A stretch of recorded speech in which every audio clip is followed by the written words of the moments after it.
I'm Jim Czek. You're watching Kelowna Now, and here we are with Need to Know. Kent Mulgat sitting in with me the day after the big election, right? Saturday, October 19th was the big day. It was a big and night. Guess what?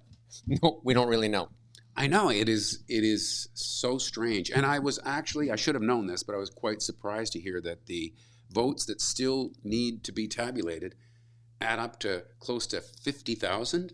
So maybe some of these situations that I was assured were kind of static, like we're just going to confirm what we've already seen. Maybe not. So the NDP is leading in 46 ridings, and John Rustad's Conservatives are leading in 45 ridings, both shy of the 47 needed to form government. And the Greens, two seats. But the leader lost her seat. So on your first to know. Okay, one fact that when you're looking at these numbers that you have to remember is whoever wants to form government has to appoint a speaker. That comes off your numbers. So being up by one kind of goes back to being a tie ball game. And so it would seem to me that the NDP need some kind of brokered deal with the Greens again. So there's two seats that are really close. There's close to 50,000 mail-in ballots. So the NDP are leading those two ridings, so they could lose those two seats. So it could go to 44 for the NDP and 47 for the Conservatives. That could happen right now. The math could work that way. Or it could stay the way it is, because the best that the NDP is going to do is where they're at, right? And the Conservatives actually could gain two seats and they could lose two seats. Probably most likely it stays how it is. Let's just play a game. Sure. That is what happens. Yep. People are going, oh, well, what will the Greens do? It just seemed to me highly unlikely that the Greens are going to do anything to help John Rustad become premier, but they might want to be coy until whatever arrangement they come up with the NDP is finalized. I did see a poll, these are just polls, that said that of those the bail-in ballots, the Conservatives had an 8% advantage. I mean, there's still all those ballots play out against 93 ridings, so we don't know. But it's very tight. It's very, very tight. So October 26th to 28th is when we're going to start to see some of that. So we were busy. We had our whole team working. Renee Merrifield and I were on the desk. There's a picture of Renee Merrifield and I. Look, I even dressed up. Yeah. And then Ken said I needed to get a better tie. Well, I'll work on the tie, shirt has to accommodate the tie. It was kind of puckered a little bit. I dressed up as usual, more than usual anyway. And we got a little clip to play of that, though. Okay. The environment just isn't as high in that polling list right now. When everybody has inflation and like just putting gas in their car and food on the table as their priorities, like the basic necessities. I was with shock and awe watching with some of the things that Eby was saying, whether it was in interviews or whether it was in the debates. He was literally politicking against and campaigning against his own record, which I found incredible. Who's going to inspire hope? Like right now, people are hurting. People are going through difficult times. I do look either really smart or super lucky, considering all that has happened with the party that I was privileged to serve. 84% of all nurses in the last 3 months have experienced some level of violence. We literally live in one of the richest resource nations in the world that's being managed under scarcity and fear instead of abundance for all. A lot of the firefighters lost their own homes. Yeah, and they were still fighting.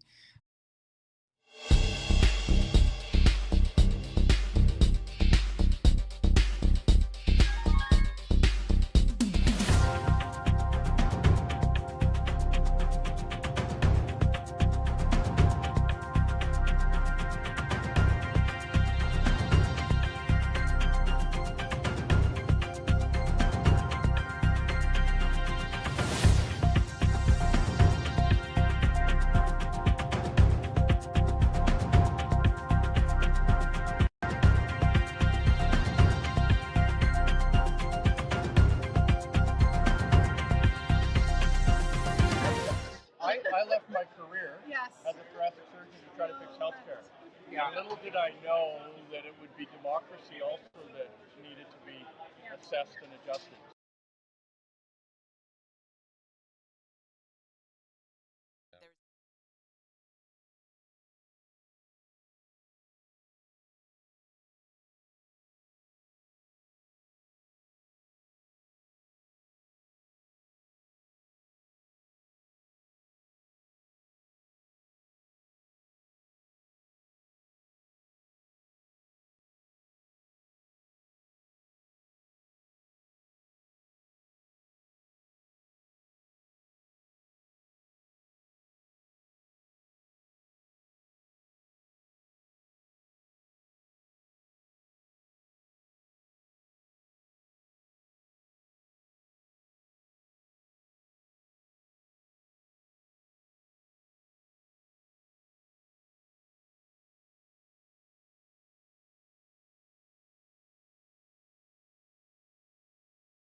BC United MLAs who ran as independent, nobody. No, it was definitely a party vote. It was either one of those two logos that people were going for. So then we got a few of the we can talk because you were out at quite a few of the offices. We got Gavin Dew elected. You got an image there, Jason, or you fall asleep back there? We got Gavin Dew, newly elected Conservative Kelowna Mission. Were you out at his campaign? I did not get. You didn't get to that one? We had Steve McNall out there. Oh, okay. So yeah, Gavin Dew is the newly elected. Then we have. We knew that one was coming. Yeah, that one I think we pretty much projected to be a strong win for the Conservatives. That one, yeah. And then we had Tara Armstrong, and you got an interview. You got a clip there, Jason. You're gonna play. Well, and we're joined by Tara Armstrong here at your campaign. I guess your election night headquarters here. It is. It's all well stocked. You got food. You got balloons. It looks pretty festive. Yes, it's great. It's wonderful to be here. It's actually so amazing to have my group of people here. My biggest supporters, my steadfast volunteers. It's amazing. Right. And there's a real air of positivity here. I guess you are the front runner, right? Likely? Well, you know what? They tell me that, but I don't think anything is a given, and I certainly have worked hard, but hey, there's still time. Right. It has been a very strange campaign, hasn't it, where there was this BC United Party and then there wasn't. What was it like going through that as a candidate? Well, it was different. It was obviously something that, we didn't necessarily anticipate. We didn't know how it would go. But, I'm very lucky because at the end of it all, I had the support and the encouragement from the BC United candidate, Pavneet Singh. So, you know what? It was challenging, but it was also very good that he ended up supporting me and my campaign in the end. Right. Okay. As for the campaign, I must say it was a bit frustrating. We never did get you, right? Hey, but you got me now, Kent. No, okay, this is what I wanted to ask you. Now that we're through all that, and you're quite likely to be our MLA, are we going to be able to talk to you more than we did, say, during the campaign? Well, look, we'll see how this all plays out, because for me, the most important thing was really getting out and talking to my constituents. It was super important that I was able to be available to them on their doorsteps. And for me and how I feel about this is I'm going to be an MLA for the people and for my constituents. Right. And certainly I will talk to media when my time allows, and I have time tonight to do that, Kent. That's fantastic. Yeah. So, all right, well, we've got a few riders to look at. I appreciate this. Best of luck, and maybe we'll see you a little bit later on. Sounds great. Thanks, Kent. Sorry, I almost fell asleep there. Come on. Look, the major feature of the campaign, even though it kind of looked like it was going to be a sea of blue here, was that the Conservative candidates had gone fully silent. They weren't going to. You were pretty frustrated. I mean, most media was frustrated. They wouldn't to be go fair, to. right? They wouldn't go to the debates. They wouldn't be interviewed by anybody Other than Gavin Dew. Other than Gavin Dew. I don't think that was good for democracy. Obviously, it was a strategy. It would seem they must have been told just to stay on the sidelines and let this play out.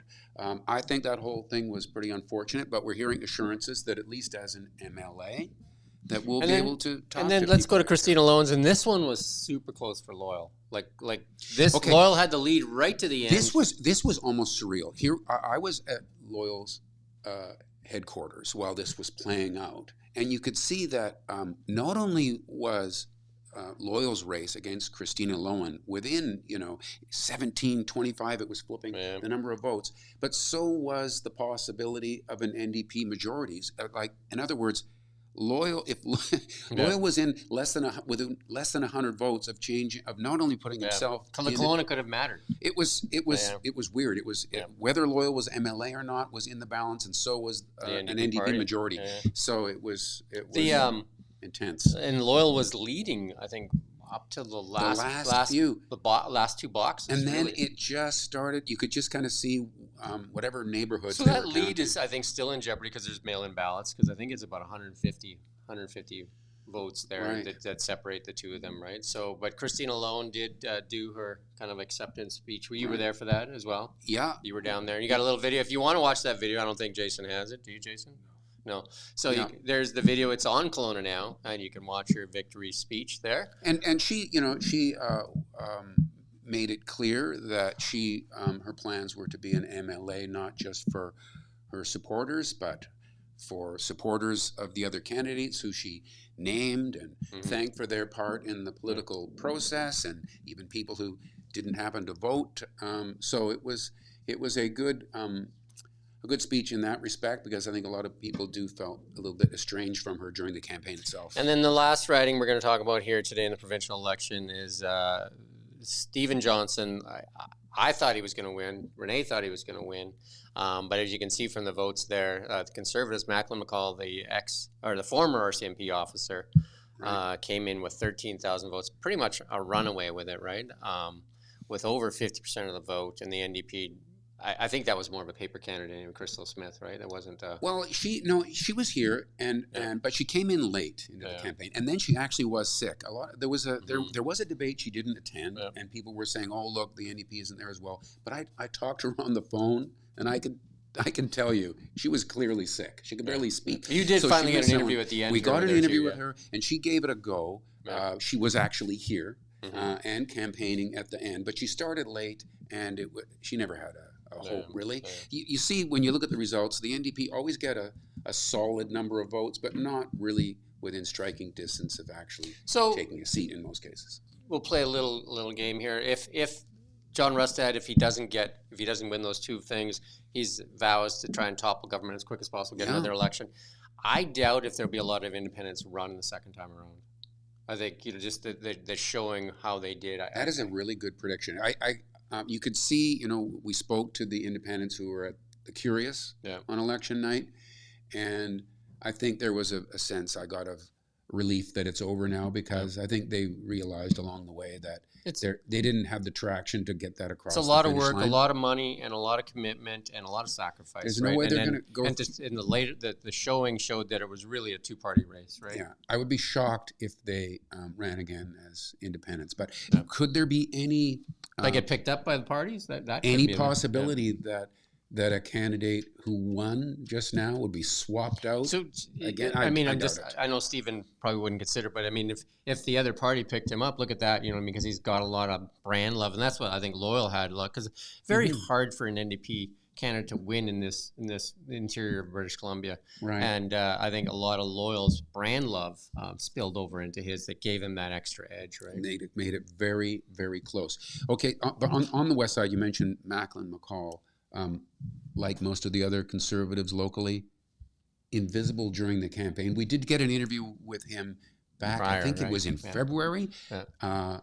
Seemed like a very I had one planned for him, and then all of a sudden he goes silent completely, and unlike anyone else, he actually didn't let any media anywhere near his election night gathering, which I think was really out of bounds in terms of what the normal expectations of an election night are. It should be about the constituents, not about high-fiving with your close friends, but we'll see whether he opens up a little bit now that he's an MLA. And just in some other news, we've got the Lillooet emergency room closed again 18 times from January till now. And this is one of the things that's really big in this provincial election is healthcare. The one in Oliver, over 35 times from January to now. How far that is one of them that needs to get fixed. How far does someone in Lillooet need to go to get to an emergency room when these closures happen? How far is Kamloops? Yeah. I mean, I'm not sure how long is that drive. There was some press releases we did from some northern places where they said it's a 400-kilometer drive to your nearest ER.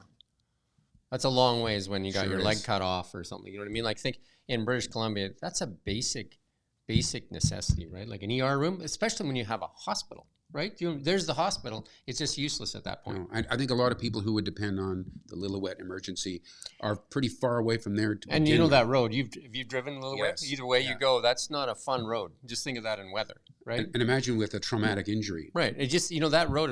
I mean, I made myself nauseous from Whistler to Lillooet. Myself, and I was a little bit sick to begin with, but I was driving by myself. Yeah, the way you drive, that's not surprising, Jim. Yeah, it's not a fun road to drive for sure. And then here we got some interesting news, and let's talk federal politics. Justin Trudeau is going to meet with 30 kind of like, I guess, disappointed MPs that are going to kind of serve him a letter today. And then Christy Clark, an old friend of yours.